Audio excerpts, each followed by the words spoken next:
Hello and welcome to the John Birch Society's podcast.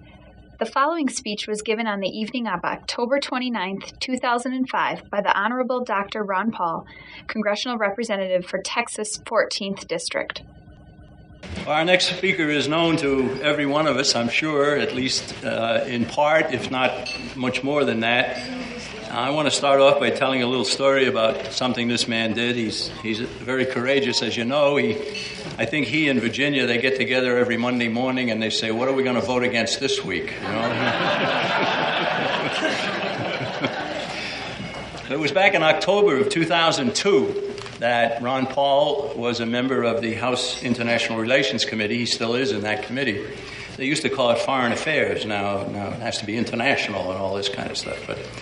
And at the meeting, I think there's 45 members in that committee, and at the meeting, he introduced the motion to the chairman, Henry Hyde of Illinois. He said, Mr. Chairman, I move that we declare war on Iraq, which didn't happen, of course, until March, 6 months later. And he said, I intend to vote against my measure because I don't think we should go to war against Iraq, but we should not ignore that provision of the Constitution that says only Congress can declare war. All right? Well, now, what do you suppose Mr. Hyde said? Well, I don't know exactly the quotes, but he did use the word anachronistic. He said, Ron, we don't bother with that anymore. That's a bygone idea. It's anachronistic to think about that. And he's a conservative, right? But that's the attitude in Washington. And of course, I was glad to see Ron being able to smoke this guy out. He's another faker. So what I did was I got some people up in his district in Illinois. I told them about this. And I said, write him a letter and ask him if he thinks the part in the Constitution that says that all members of Congress should be paid a salary, ask him if that's anachronistic. Well, some of them did, and they never got an answer, as you might expect, right? Our next speaker has represented his Texas constituents during 2 tours of duty. He served for 3 terms in the beginning in the late 70s and into the 80s. And then he went back to practicing medicine after a try at getting a Senate seat. It didn't work. So he was back working in medicine, and then more alarmed every day, I suppose, about what was going on. He decided to go back and try to get a seat back in Congress again. And he succeeded in 1996 and has served there ever since. His unquestioned commitment to honor the congressman's oath to adhere to the Constitution sets him apart. There are not that many, as you know, who feel that way, and certainly not that many who have ever read the Constitution. So we're delighted to have him with us. He's brought his lovely wife, Carol, with him. I'm always glad to see her. And so please welcome Dr. Ron Paul.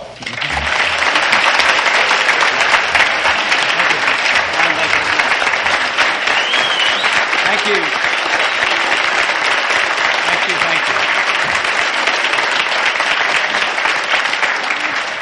Thank you very much. What a delight. In Washington, I give occasional speeches, and very few listen, and I never get any applause, so that's why I come here to hear you. Thank you. It's nice to leave Washington, and it's nice to go to Texas, and it's nice to visit groups like this. So, and I'm very serious about that. You know, if you thought only about Washington, it could get depressing, you know, up there. A lot of people say, you know, don't you get really discouraged with all this? Don't you really get down? I said, absolutely not. I am never discouraged up there, but I have real low expectations. I think you're pretty safe tonight. You've already heard from Virginia. It was a delight to hear her, and you have a fantastic speaker coming up in a little bit. So I'm sort of relaxed now. You know, I don't have to do a heck of a lot here because you have 2 other speakers. But it is really a pleasure to be here. And I could remind you, of course, that I am here from the government. I'm here to help you, so you're okay. So that's pretty good. But I am very pleased that many of you in here helped get Virginia to Washington. It has been a real help. It didn't take her too long. She got on 1146. She's a co-sponsor for 1146.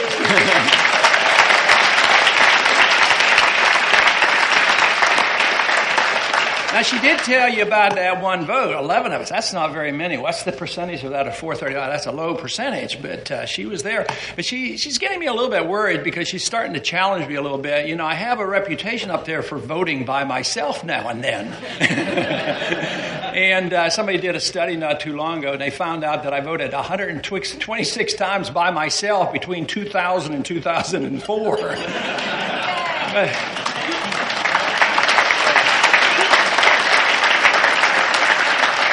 But at the rate we're going, she's liable to join me, and I won't have that reputation anymore. But it is a real delight to have her there. And we talk about sending help, and you certainly have sent some help when you sent Virginia up there. So this is great. But, you know, a lot of times, and I heard somebody ask Virginia, they said, how do people like you get elected? And believe me, I get that asked all the time. How do you get elected? And then they say, members of Congress say, I can see how you could slip in here, but how do you get reelected is the big thing. Well, you have to have a few secret weapons. One of my secret weapons is sitting over here is a wife, and she does a good job, and having a bunch of kids. I have 5 kids and 17 grandchildren. They help campaign. Delivered 4,000 babies. That helps too. So that's always an assistant. But Carol claims she doesn't deal in politics. She's only given me two bits of advice. And one was that we should do a cookbook. Anybody ever hear of the cookbook that we sent out? I think maybe some of you are on our mailing list. She does a cookbook at Christmas time, and family recipes, pictures of the kids. And she brought that idea to me, and I said, no way. I said, that's silly. I said, who cares about that stuff? I said, they want to hear me talk about the Exchange Stabilization Fund and the IMF and the World Bank. She says, no, they want to know something about you. They want to know you have kids because they're going to say bad things about you. And if they know you have a family and that you think along those lines, that will neutralize it. And you know what? She was right about that. It's very beneficial. Politics is not just about philosophy, although that's what drives us possibly here.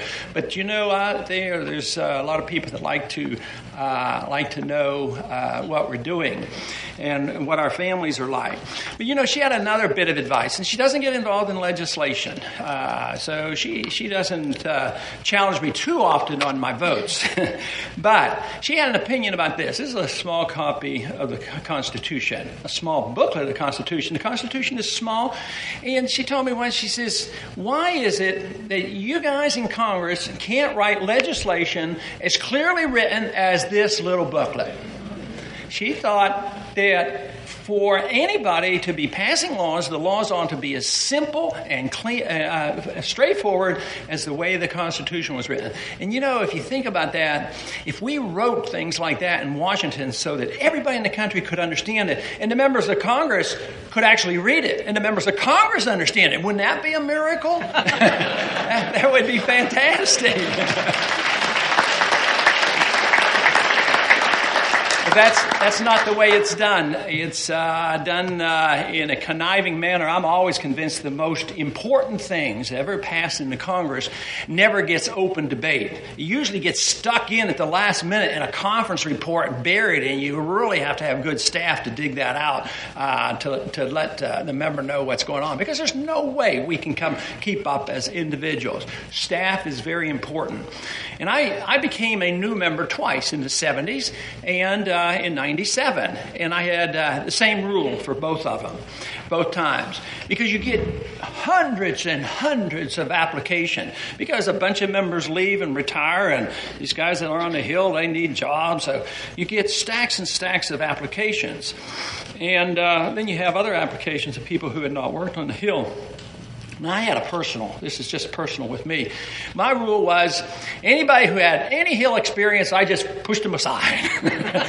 I wanted new people that did not have, was not ingrained with Hill experience, and I have done well. And my staff are very dedicated, very low turnover, and I've had other staff members tell my staff people, you guys really have it easy. All you have to do is read it and decide whether it's constitutional not. That's too easy.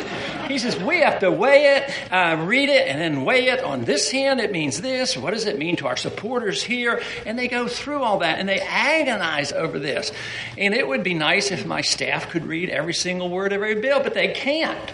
But I require them to read enough to find out if there's something in there that's not constitutional, and if there's something in there that isn't, I'm not going to vote for it. And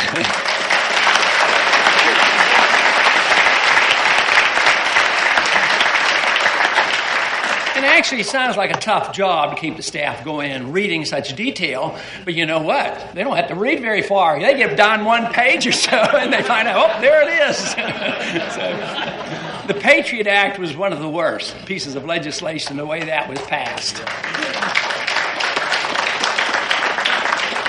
The Patriot Act, came up in the immediate aftermath of 9/11, just within days, and I had told my staff that keep an eye on it. We need to get hold of this. The bill's coming up. I want to know when it becomes available, and it became available about 1 hour before it went to the floor, and we had to search for it and get it on the internet, and it wasn't on the website that it was supposed to be on. There was no printed version of it. And then they went down and had an hour or two of debate. I know that very, very few members had the vaguest idea what was in the bill, but it was almost an automatic. Their vision was, how can we not do something? The people are frightened. They come to the government. They want to be safe and they want to be secure. So their mind was made up. No matter what was put out there, they were going to vote for it. And that's how some of the worst pieces of legislation get passed. And I think back then there were only 3 Republicans and a couple dozen maybe Democrats that voted against it. I was delighted that members of the society were astute enough to figure out that being a good conservative doesn't mean that we can't be good civil libertarians and protect personal liberties. And why in the world, under those circumstances, should we be punishing American people? That's right. And that's what that bill's all about.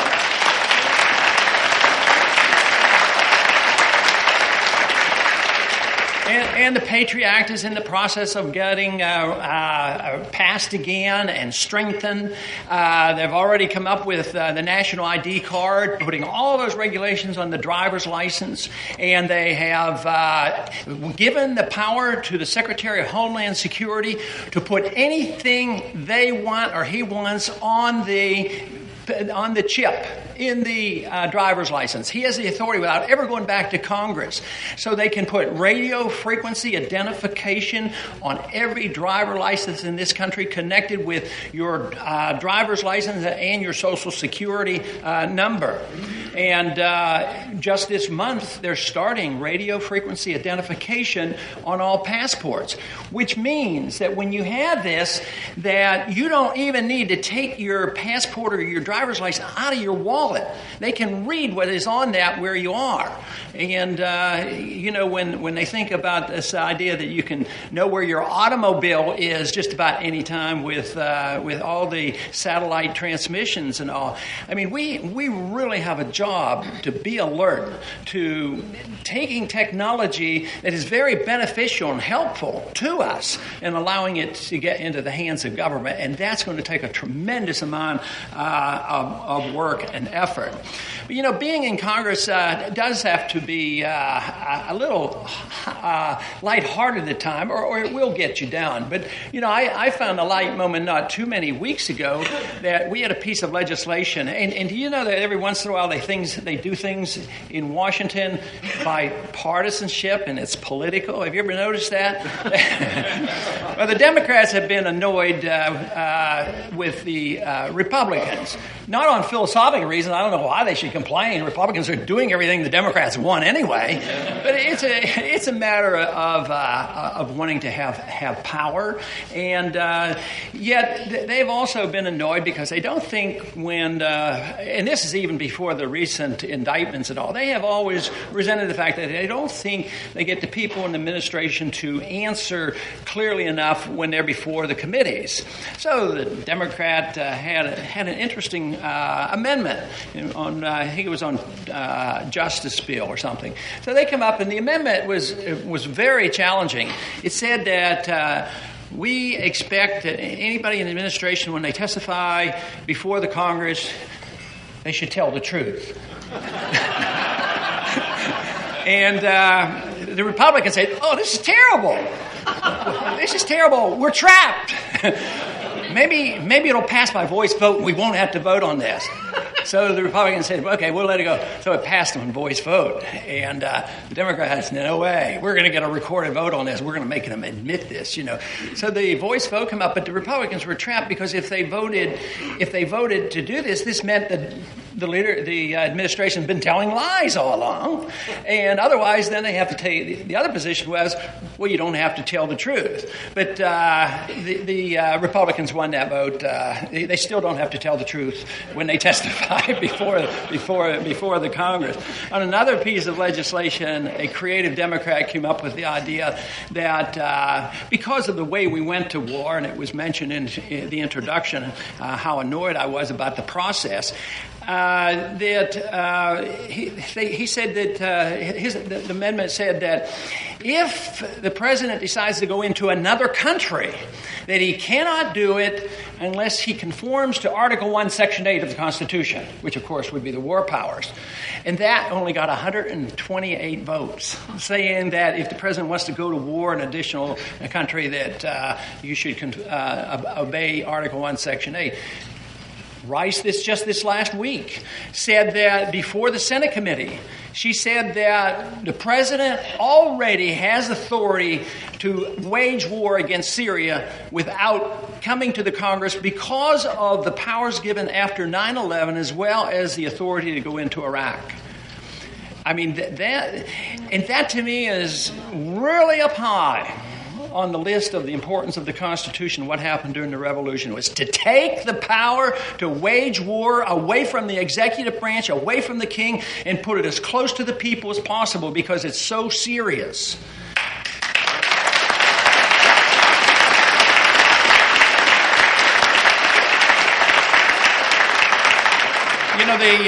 The resolution that was finally passed that did not declare war, it transferred the power.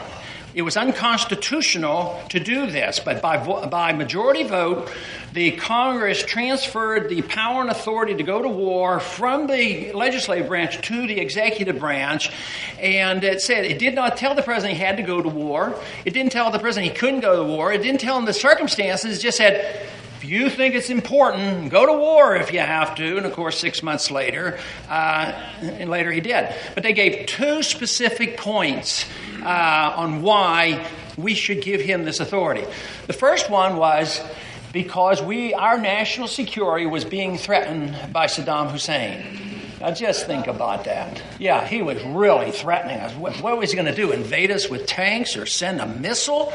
We had been bombing him for 12 years, and he hadn't even hit one airplane yet. He didn't have an airplane, didn't have a navy, essentially had no army, but we were frightened enough because he was a threat to our national security.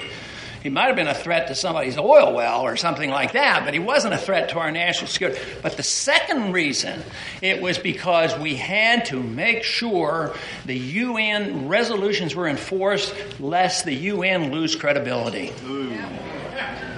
In the resolution, the UN was mentioned 21 times, and Article 1, Section 8 was totally ignored.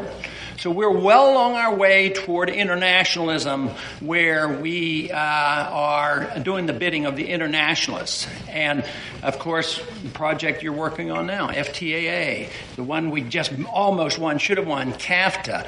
I mean, just think of it. It's the UN, the WTO, the IMF, the World Bank, CAFTA, NAFTA, and FTAA. I mean, it's on and on and on. And each one is a direct threat to our national security. All of those should be abolished.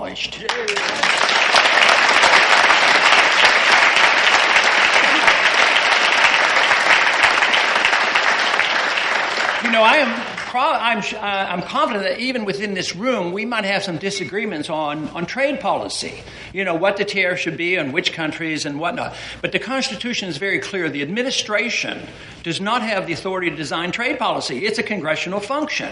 And we can't transfer that power through a congressional act to the president or the executive branch. It's only the Congress can do it. So we might have a debate, and the Congress should have a debate.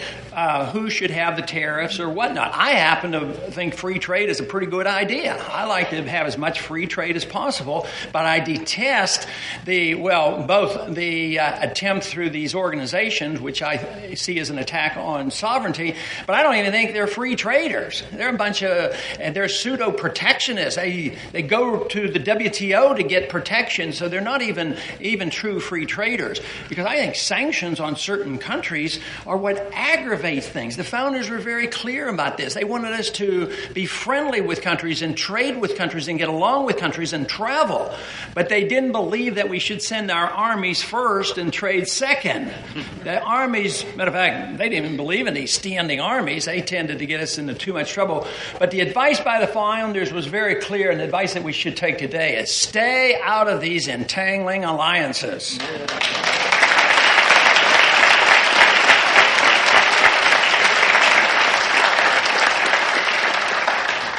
And in the meantime, if we did that, I bet we could save a couple bucks. We could save a lot of money. So a lot of people ask me, just a matter of fact, I was asked yesterday, and I keep wondering, where are they? What wavelength? And they came over and they said, do you want to go on a junket? And I said, no, I don't want to go on a junket. I said, I don't need to go overseas to find out that I don't want to spend any money overseas. They're going over to check and see how it's being spent, as if they're really going to find out. But we don't need to be spending that money. I think all this money that we spend in the military-industrial complex detracts from national defense. And the best example of this is what we've just got done doing, and that is we finally put the nail in the coffin about closing bases down in the United States. You think, well, you're a fiscal conservative. Why aren't you willing to close down all those bases in the United States and save some money? It's true, there's some that they need to be closed down. But my opinion is I'm not going to close down a single base in this country until we quit building them overseas. Yeah.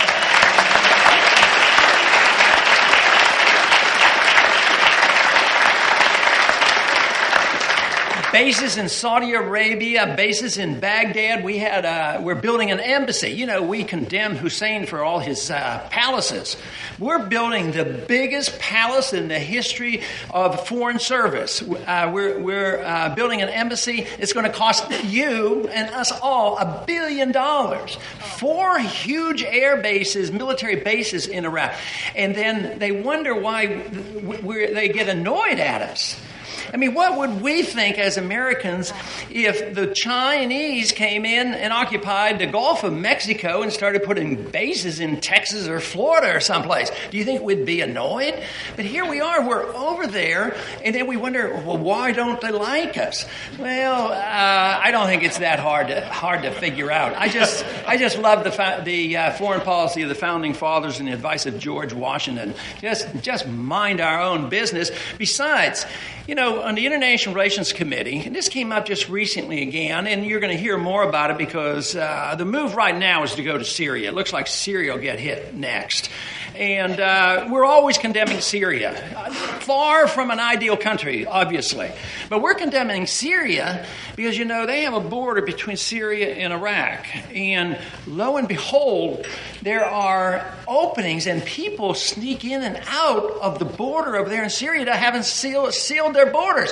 I told them on the committee once, I said, how can you condemn the Syrians? What about our own borders?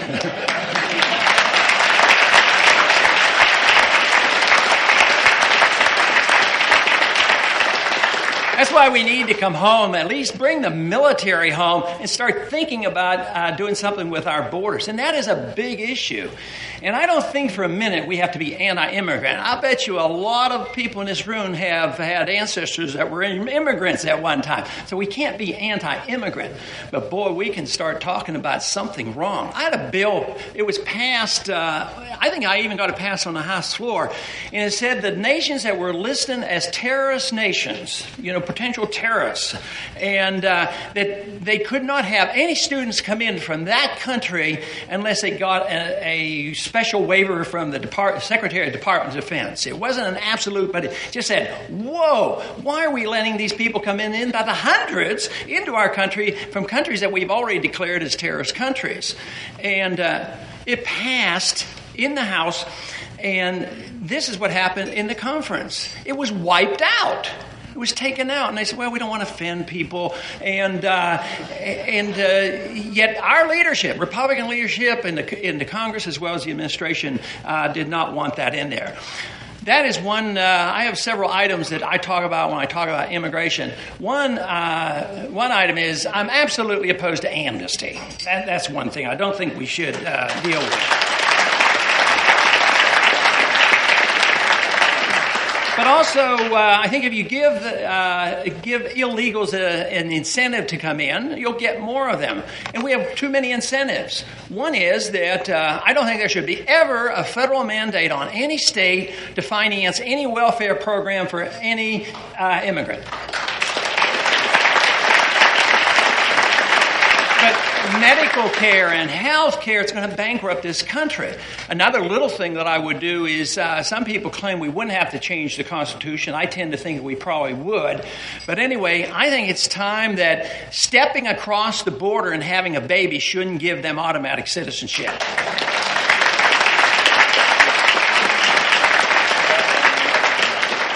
And also, I don't think I have a bill in that will not give Social Security benefits to illegal aliens. And right now, if they can come over and work as little as 18 months, go back and finish up working in Mexico, and they get retired, we give them our Social Security benefits. They're talking about opening up a Social Security office in Mexico City.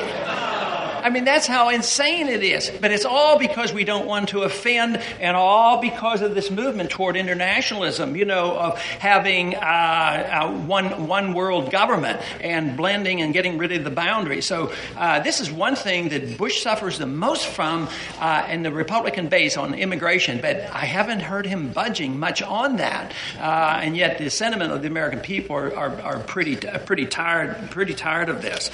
But, the way the system works up there, they have to do a little bit of talking and convincing people of what's going on. But there was a quote by the president that sort of tells you a little bit about how the system works and what he might be really thinking in his mind. And I think it's a classic quote. He says, and this is the president, he says, see, in my line of work, you have to keep repeating things over and over and over again for the truth to sink in, to kind of catapult the propaganda. Oh, catapult. So you keep saying the same thing over again, and then you get the propaganda. Well, anyway, the system up there deserves we deserve better than what we're getting in Washington. And things are changing, and things are improving outside of Washington. But the debt is out of control. The spending is out of control. The Republicans have not done one single thing to cut back. And right now, even the talk of cutting, the big debate is whether they're going to cut 30 in order to pay for Katrina. And they've been asked for $250 billion. They're talking about, well, we have to find some cuts. And they're talking about cutting $35 to $50 billion over 10 years. And they're arguing about whether it's going to be 35 or 50. It is so far removed from reality. The national debt is going up $600 billion a year. We borrow $600 billion a year from foreigners, in particular right now, Japan and China. We lose our industrial base. It's all going overseas. And then we print money, and the foolish people of the world still take our money as if it were gold. And we get to send that money over there, and then they loan it back to us. That system cannot last. It's going to come to an end. I've been very interested, as most of you know, in monetary policy. I've been on the bank committee the whole time I've been in Washington. I'd like to get people talking about the money issue, because the money issue is so crucial, and it's going to become one of the major issues of our time.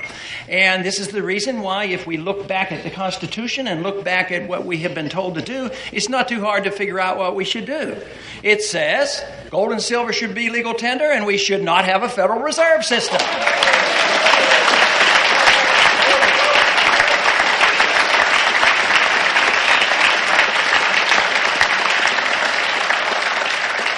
We don't have many ways to finance this extravagant spending. The odds of us cutting back on spending, I think, are pretty slim until we have a catastrophe. And we will have a financial crisis.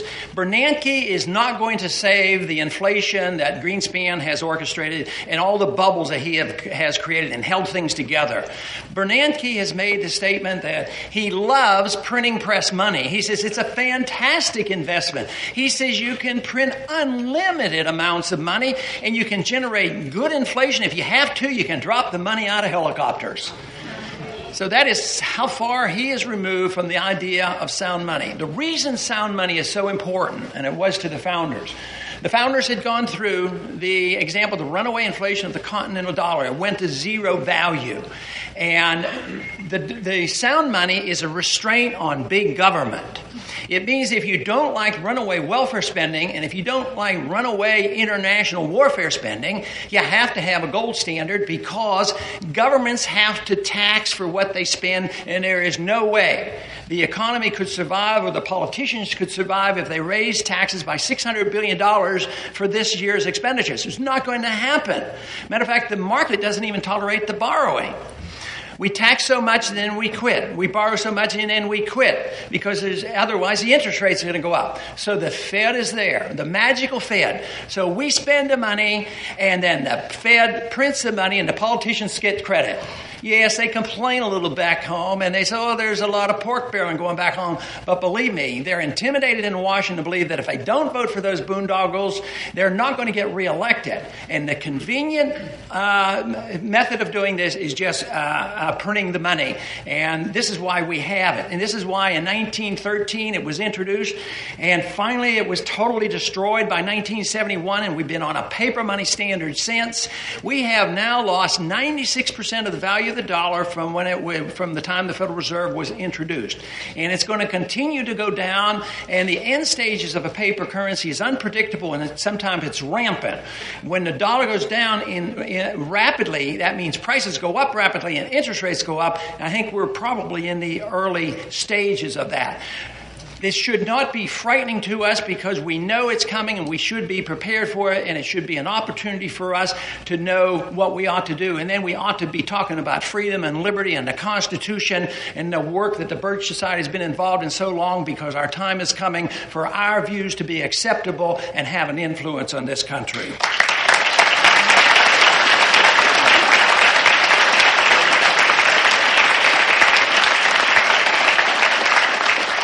You know, most of us are very interested in politics, and there's a purpose for politics. There should be but one purpose. The purpose of politics is to promote liberty and nothing else. Unfortunately, those individuals I run into Washington, except for the rare exception, they're there because they like the job. They're there because they like the power. They like the influence. They aren't philosophic people. Now, that's a mixed bag. That sounds all negative. But they're also willing to bend, because they're not strong philosophic people, which means if our message cuts out and our message is the prevailing wisdom of the country, they'll do it. It's as simple as that. So our job is to influence the people.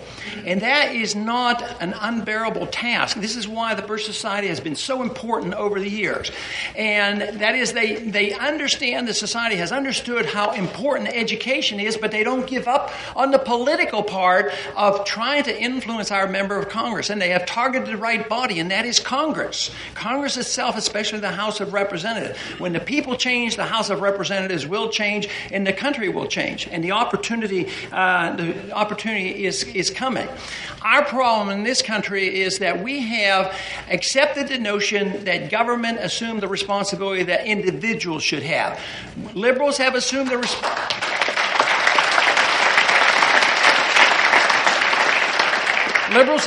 responsibility, assumption that they can make the economy fair for everybody and redistribute the wealth and everybody's going to be happy.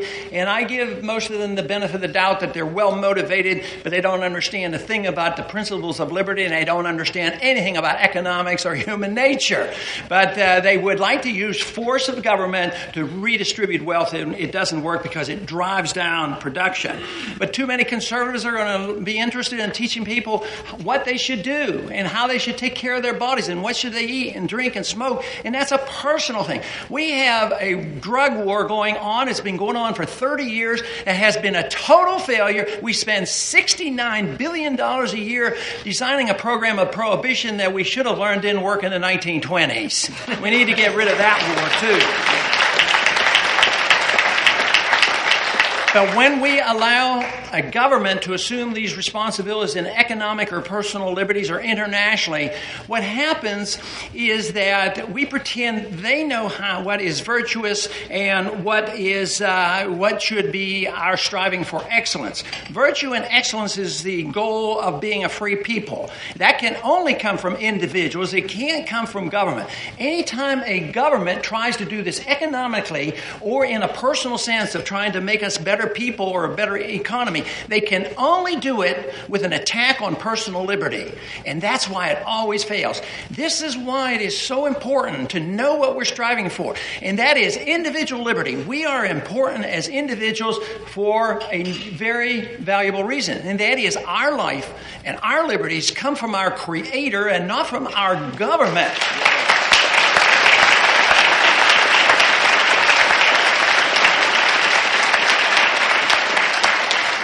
In spite of the problems that we face, I'm a basic optimist because I think things have been improving all the time. I love the internet. I love the information that circulates, and I believe that we have the upper hand. Samuel Adams was very, very plain about this. He says it does not take a majority. It takes an irate, tireless effort by a minority of people, and that's the way it's always been. There was only a small minority of the people who agitated for our revolution. So it is the people who think and have beliefs and convictions, and that is why this organization is so good. You have belief and convictions, and you're willing to work and help to get this information out and help people to get to Congress. This is the reason I come and so often join in encouraging the John Birch Society to continue this effort, because it is this type of effort that will make it or break it, and I believe America is worth this fight, and I believe we will have victory in the end. Thank you.